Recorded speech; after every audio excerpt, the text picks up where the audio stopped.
Coming to get you, Barbara. Welcome back to Sledgehammer Horror, guys. I am Ken Sledge. And I'm Ashley Sledge. And let's talk horror. So today we are joined by the amazing Thomas A. Fowler. Thomas, how you doing today, man? Doing great. How about you? We are doing very, very good. Yeah. I do want to say that this is the first time Thomas has been on the channel. So if you guys don't know much about Thomas, we do have all his social media links down in the description so that you can follow him. But we do want to let people get to know you a little bit before we actually start doing this. Yeah. So Thomas, he started writing at an early age in life with plays in high school and in theater. You made Ways of the Beast, which was nominated for Best One Action at the University of Northern Colorado. Excuse me. That's awesome. Your senior year. Yeah. So with something like that, what was it like for you to, be nominated for a Best One Act as a senior? Yeah, I mean, it was basically our final for our directing major because I was a theater major in college. And so it was one of those things where I wanted to write my own. So I wrote that because it's this weird post-apocalyptic like comedy that basically follows four people stuck in a bunker that have gone completely nuts. Yeah. Like that. So I just didn't want to direct something else like the standard plays and everything like that. I have always loved comedy. I did improv in college. And so I knew some of the actors that I wanted to write the roles for. That's just always been my strong suit. So that's where I got started. And it felt really nice. We didn't win because there was a really good dramatic play. I can't remember, but it was directed by my friend Chandra and she killed it. It was one of those like, yeah, if I'm going to lose, I knew I was going to lose. That was great. At least it was a friend. Yeah. Exactly. But I mean, you've gone from there, and now you have over 14 publications, from short stories to feature novels, as well as some screenplays as well. You were the assistant director on Demon for Hire, an award-winning horror comedy from Travis Heerman. And your short script, Slasher Sessions, is an official selection at this year's Day of the Dead Festival, which is in Indianapolis and Los Angeles. So how are those feelings for you, going from writing in school, getting nominated for your one act and things like that, to being, a publicist with almost 15 titles to your name and doing movie work now? Like I said, your short script is now in a selection at Days of the Dead. And like I said, you're in the Midwest, you're on the West Coast. What are these feelings like for you? Yeah, so it is a much needed win because the story is that I actually did an indie film like that we were doing shoestring. I wrote it for all my college friends. So it was just a mockumentary about video gamers. We shot it over the summer while I had just graduated. And that led to us actually getting a horror film that I directed.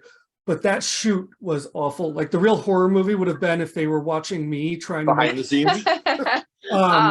Because it was that summer that the real estate like bubble popped, right? And our primary financier for that horror film was a real estate guy. So we actually had our funding reduced while we were driving to Missouri because we filmed on Lake of the Ozarks. And then we had our funding completely yanked when we were coming back to Colorado to film the second half.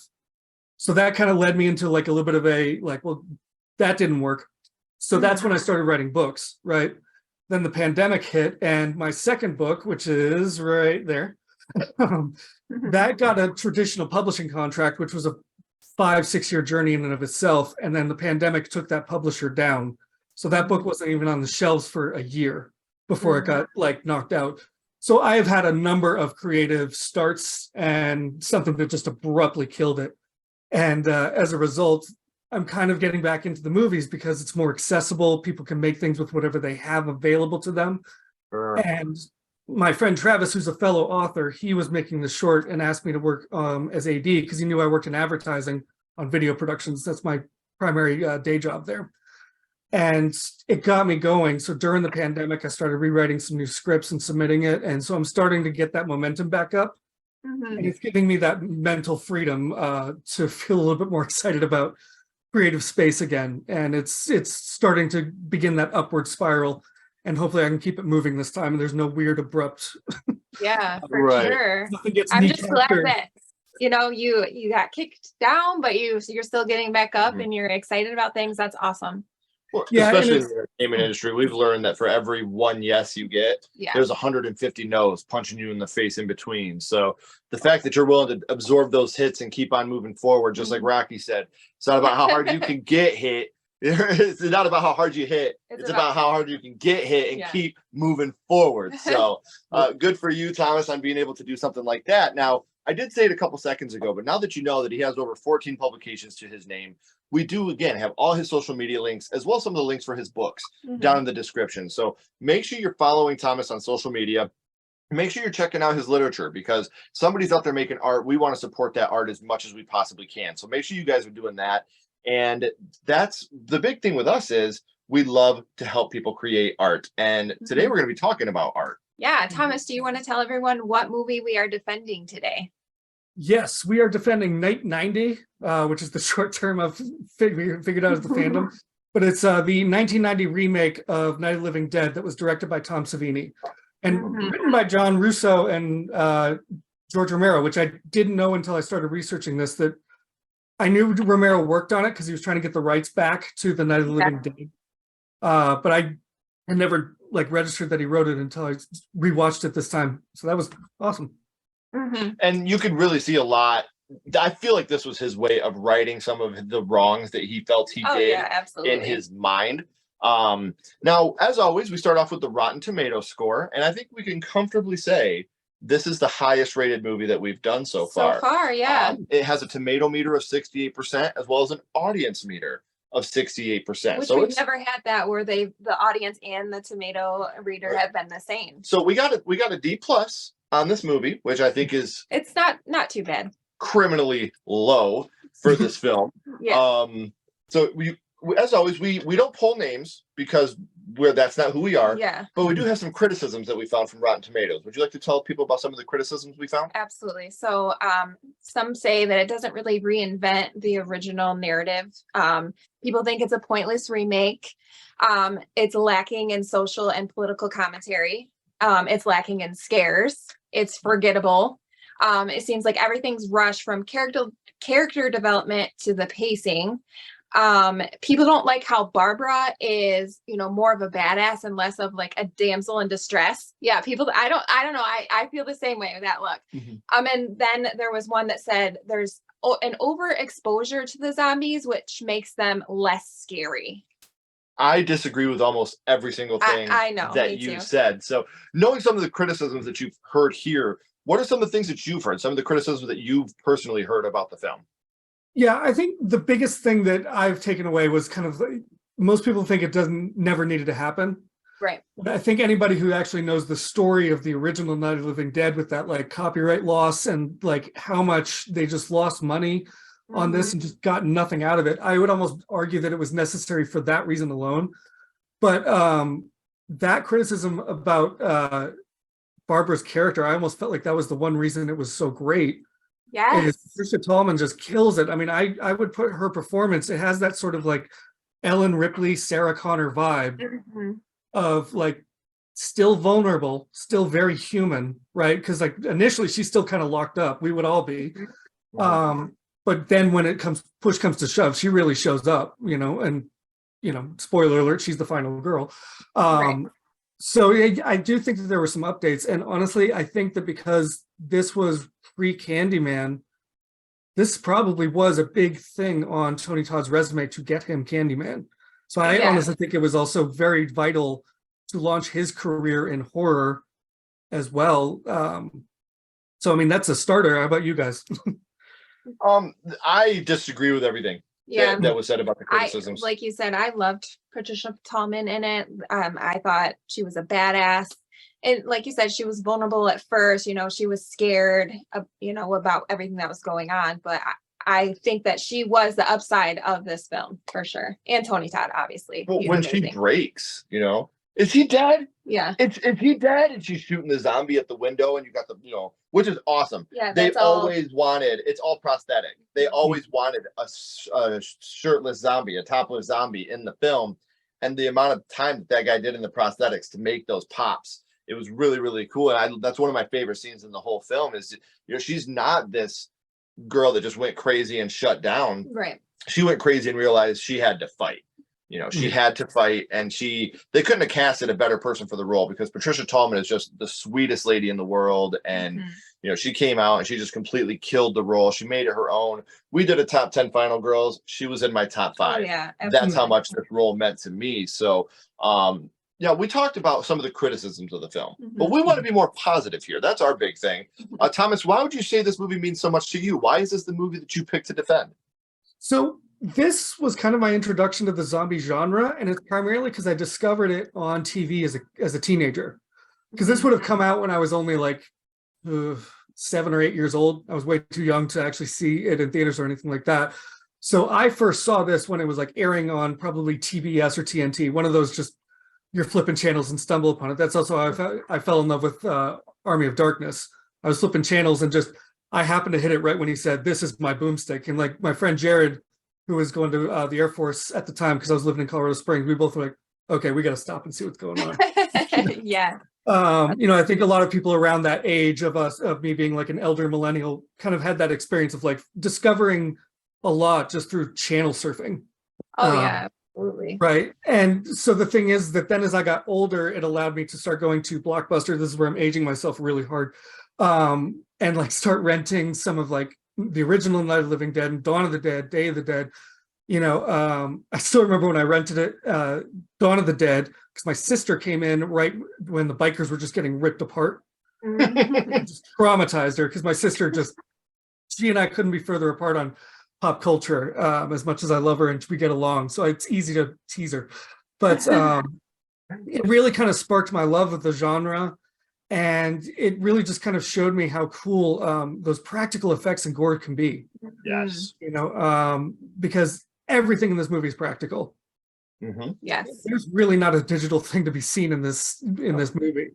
And sometimes it shows, like when you see Bill Moseley's character kind of fall on the headstone, you see the recoil of the dummy. But at the same time, there's that adoration of those like trying to figure out how to make it work on camera and get it all done. Right. I think it also just shows when like the car comes down the hill and like slams that tree. Like there's no faking that. And I read actually that it was Tom Savini's Mercedes. It was one of his first cars that he bought. And so it kind of broke his heart because that was like his first like thing he bought when he was getting like at least enough money to be able to take care of himself. Right. But I don't know, that was it for me because it was just really cool to just start exploring it and start experiencing horror where you get that like really raw experience of emotion, a heightened level that you experience that happens in horror that kind of gives you that like jolt of adrenaline. What about you? Sure. I personally, and I'm going to go out on a limb and say it, I actually enjoy this one as much as I do the original. Here in a little bit, we'll talk about why I can't put it over top of the original. But this is a movie I watched with my grandmother at a very young age. Yeah. And it, when you're young and you're into horror, I was into Child's Play, Friday the 13th, Nightmare on Elm Street, all these crazy, crazy slashers. And then you get a movie like this, which is very atmospheric. And it's still scary. Like, don't get me wrong, like you're talking about like the jump scares. Like when the zombie comes through the door, that's a great jump scare. Yeah. Like, through the window. Like that's a great jump scare in this movie. Like I think that's better than any jump scare that you had in the 1968 one. Or the big farmer zombie. That's like, he looks so good. I think that's why I like it so much is because I was into like zombies was my thing when I was younger. Like I love zombies and they look so good and like, they look like corpses and they were terrifying. And yeah, I love this movie. When you get Mr. Romero and Mr. Savini working on a movie together, this is what you're going to get. Yeah, absolutely. And it's beautifully shot. The cinematography is great. The story is fantastic. There's one major downfall to me, which we'll talk about in a little bit. I know what you're going to say about but that. Overall, like I love this film. I absolutely adore this film. Yeah. So can you think of any favorite moments from this film that kind of stick with you?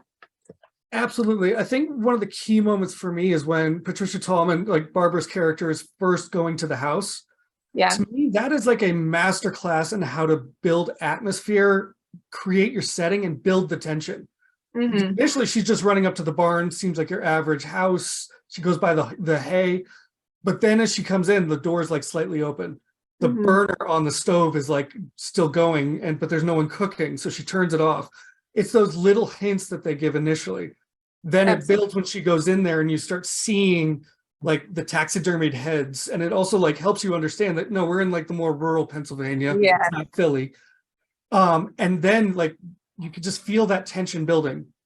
And then you start seeing the blood dripping down, then the hand, and then the farmer guy like falls off and it just goes completely off the rails from there. Yeah. To me, that whole sequence is so good in how it just builds the tension, the setting.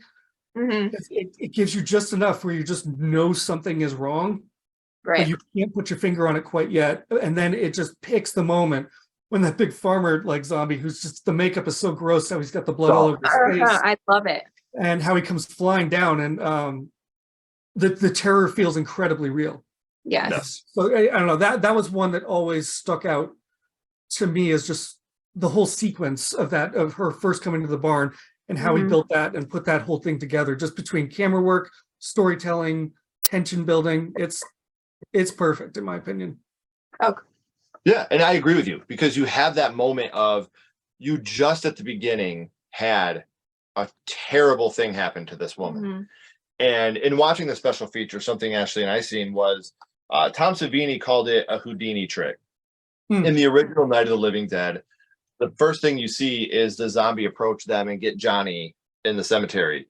But in this one, you don't get that. Mhm. The first thing you see, you think it's a zombie, but then it's the guy's like, an I'm actual, so sorry. I mean, he looks like he's about to be a zombie, but Right. yeah. And that's in Tom Savini called that his Houdini trick, because you're watching this hand now.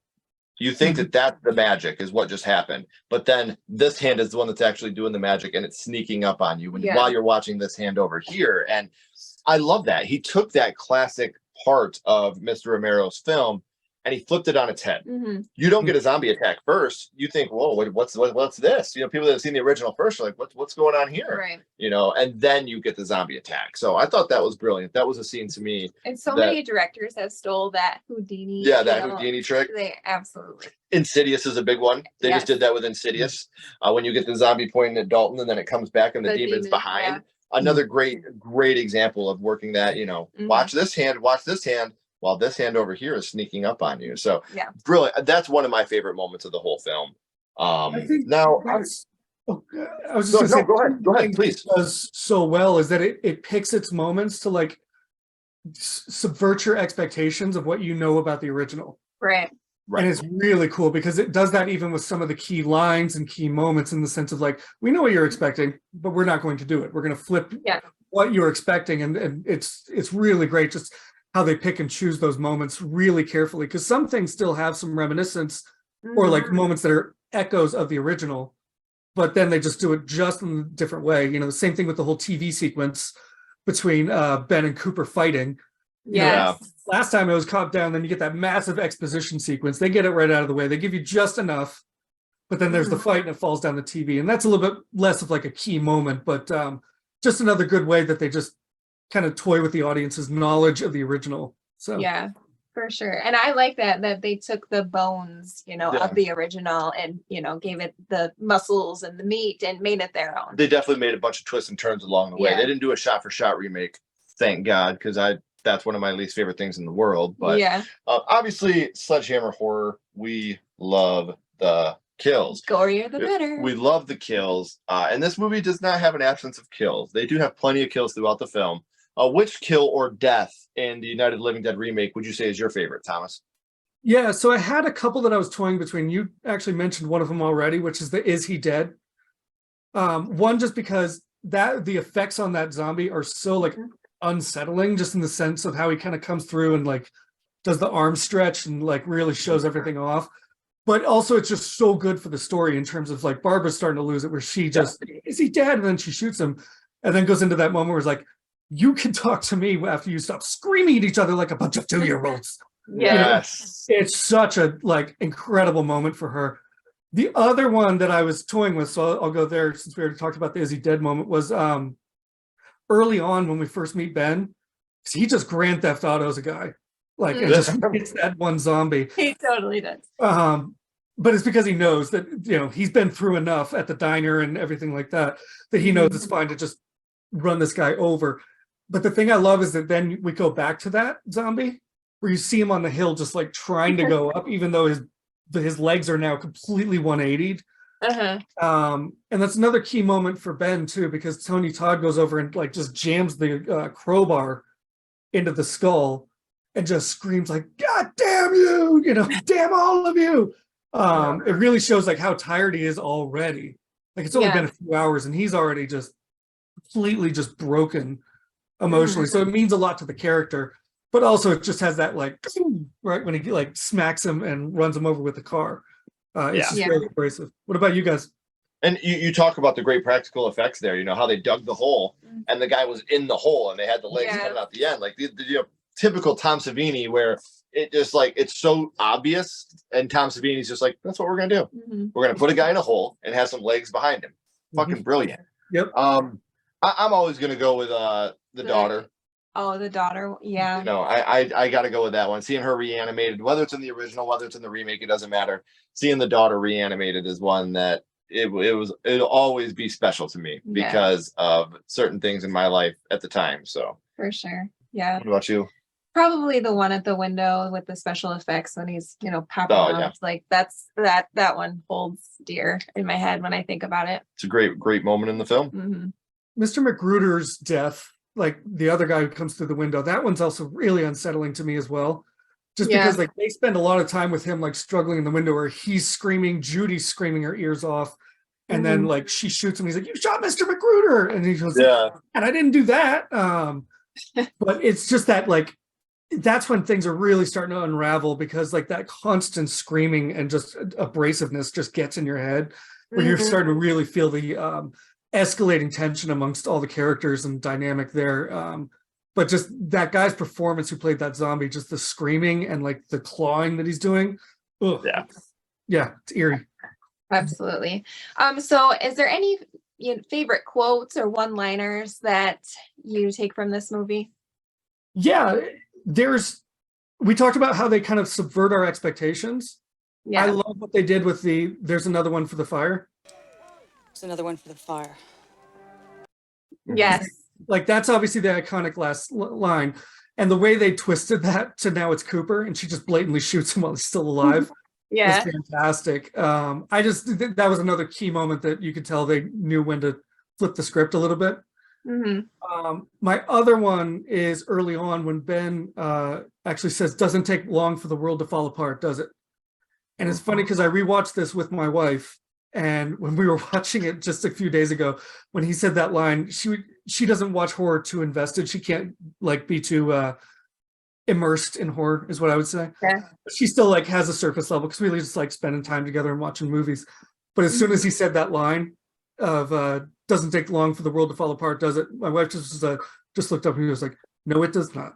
Kind of thing. So one person eats a bat and look where we're at now. Oh yeah.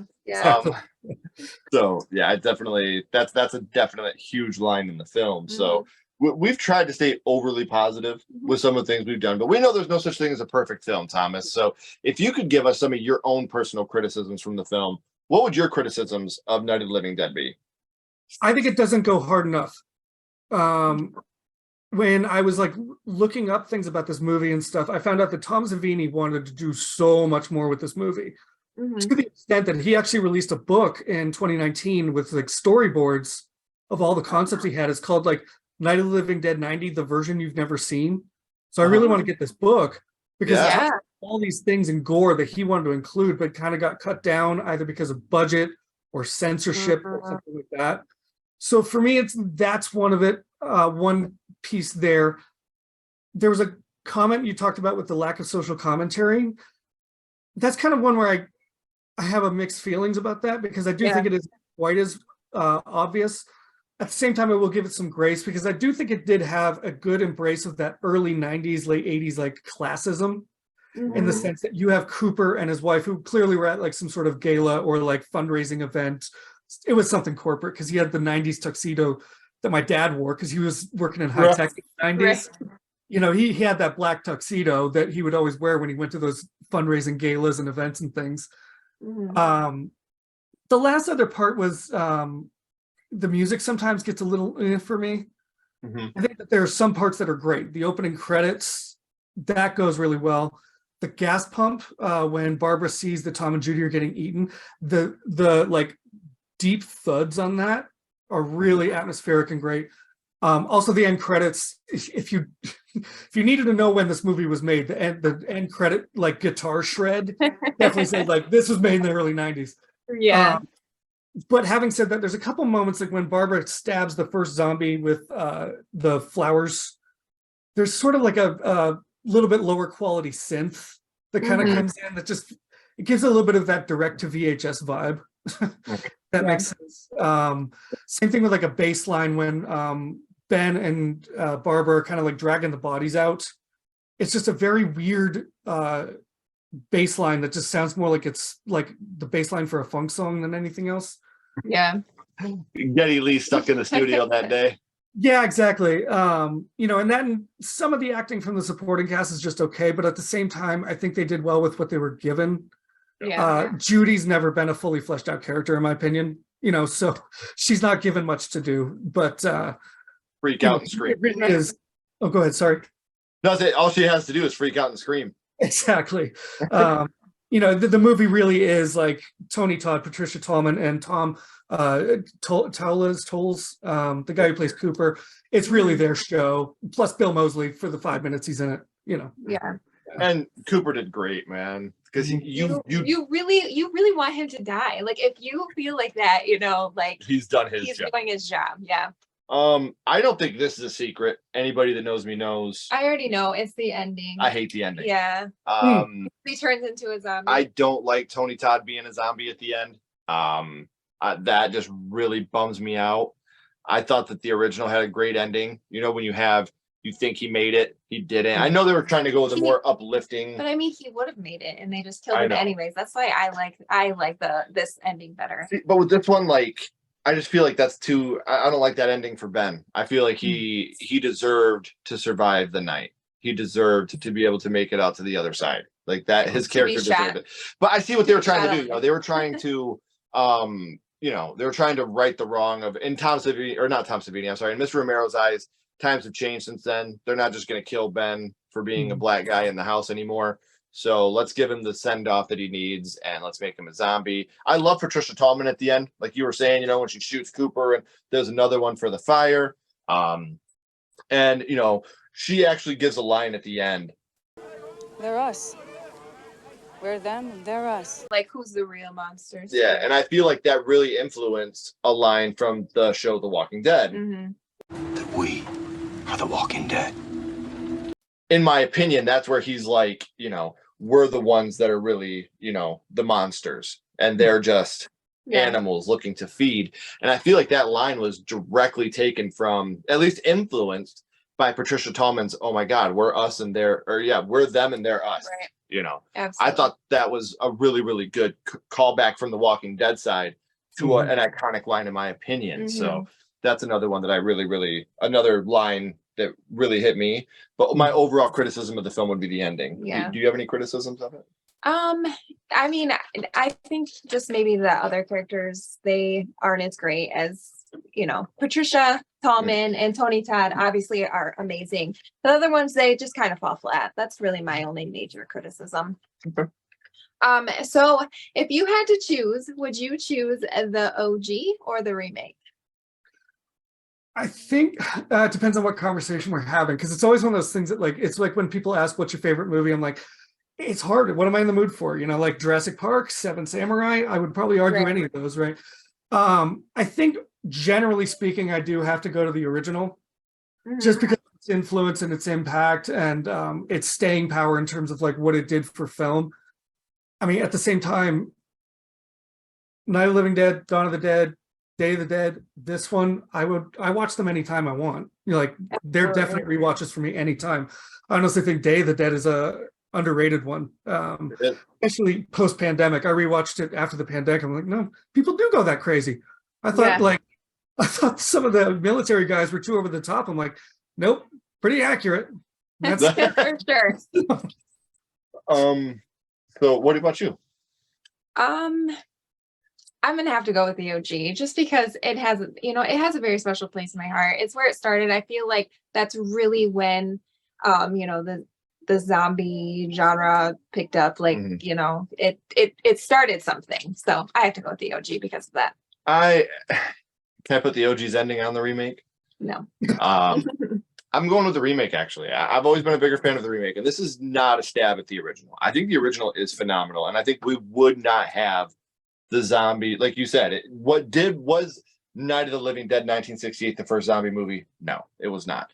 Did it make zombies popular and it created a whole new ghoul of zombies? Well, Yes, it showed did. you that zombies just, they can run, they can hit out, lights with They use a rock they're and not hit out just lights, try to open like, doors. yeah, like they still can do things. Right, they're not completely brain dead, Yeah. but like you guys said, all the practical effects throughout the remake, the acting in the remake, Patricia Tallman's Barbara is one of the big ones that seals it for me. Absolutely.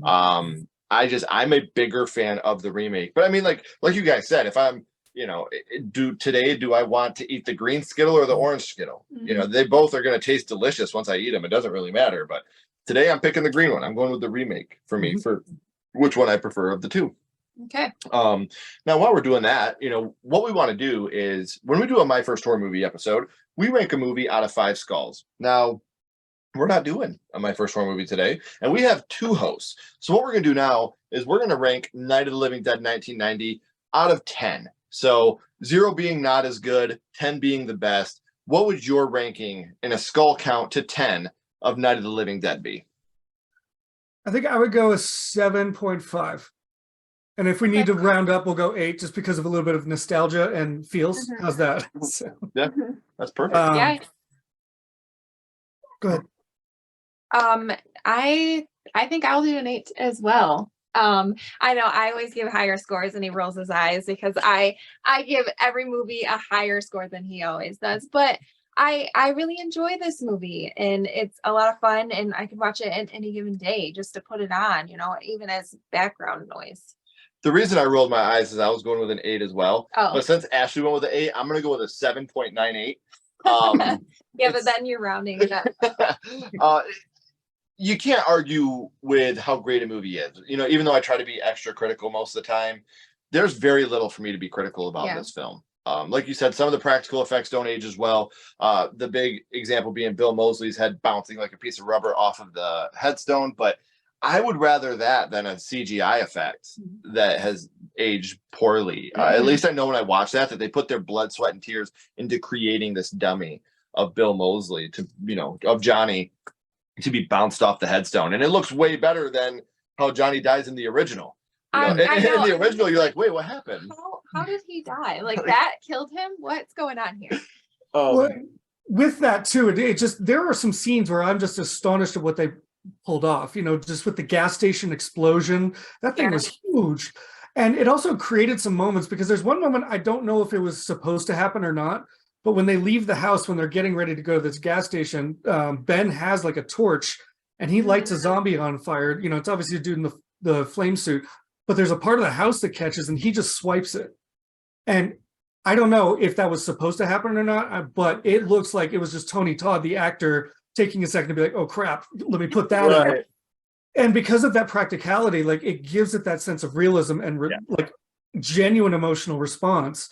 Yeah. Especially when he's running back from the gas station. You also have that incredible moment where he is just football tackling zombies. He doesn't know what else to do at this point. He's getting overwhelmed, surrounded. So he's even just, like bringing him down, rolling down the hill with him, and then just punching which one he can, shoving the other. The amount of just incredible, like visceral emotion that goes into the making of this one. It's just, it shows. And it's what I love about it. So.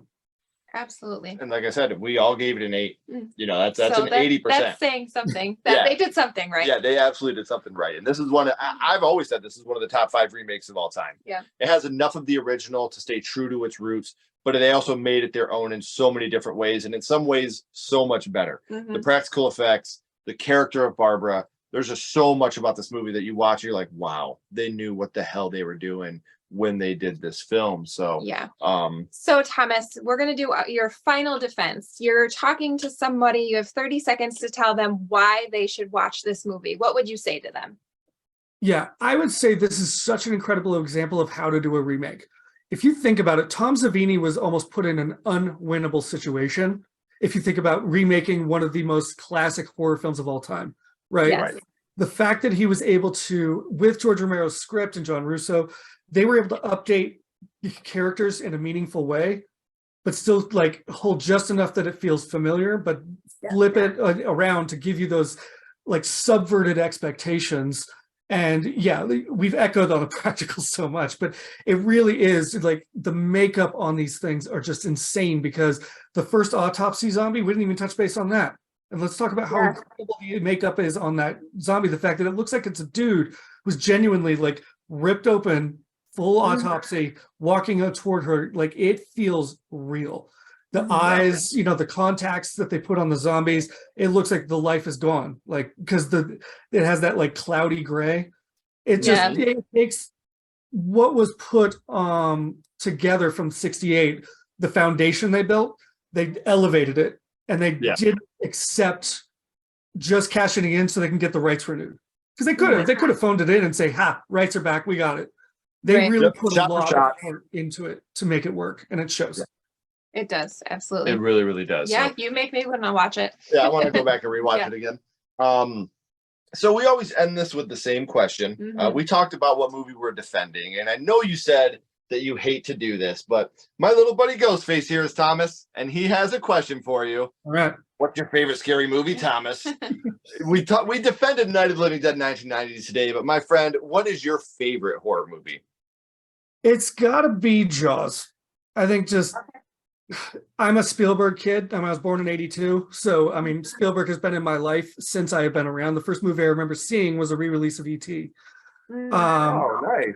Yeah, it was because my mom gave birth to my sister the next day, because it was a planned delivery date and everything.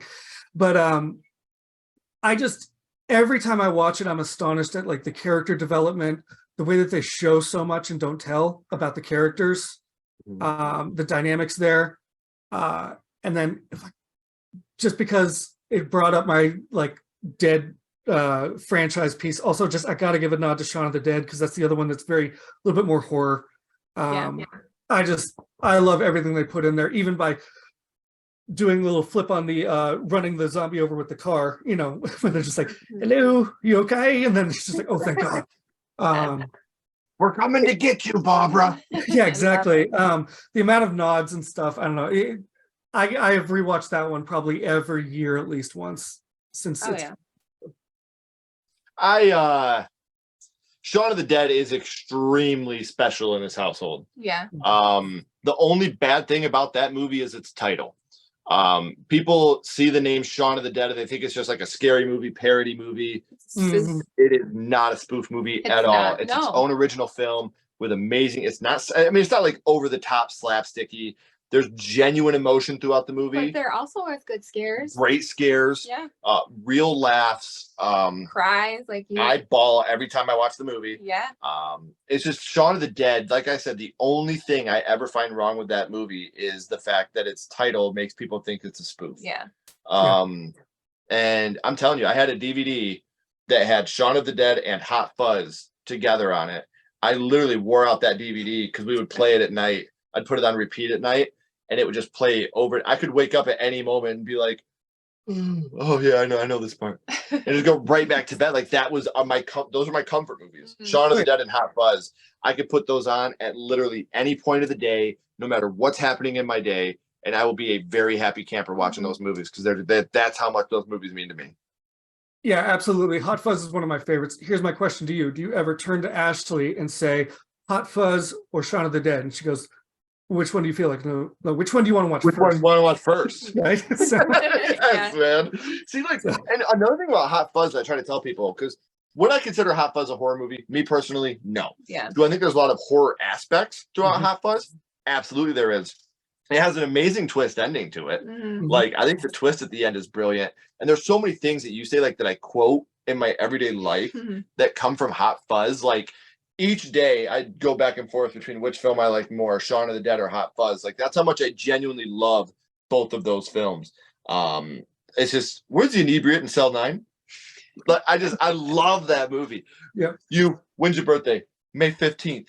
What year? Every year. Get out. I love that shit, man. Yeah. And I gotta plug these for a second, man. If you guys are watching this and you have yet to see Shaun of the Dead or Hot Fuzz, even as a horror fan, if you're one of those diehard horror fans and you haven't watched Hot Fuzz because it looks more like an action film, watch Hot Fuzz. There's a lot of horror elements to it. There's a lot of mystery. There's a lot of disappearance. There's a lot of great practical effects throughout Hot Fuzz as well. So I said it at the beginning, guys, but we are at the end of the third act. The credits are about to roll and the curtain's about to drop. But before that happens, all of Thomas's social media links are down in the description. So make sure you are following him on social media to stay up to date on all the films and books that he will be working on in the future.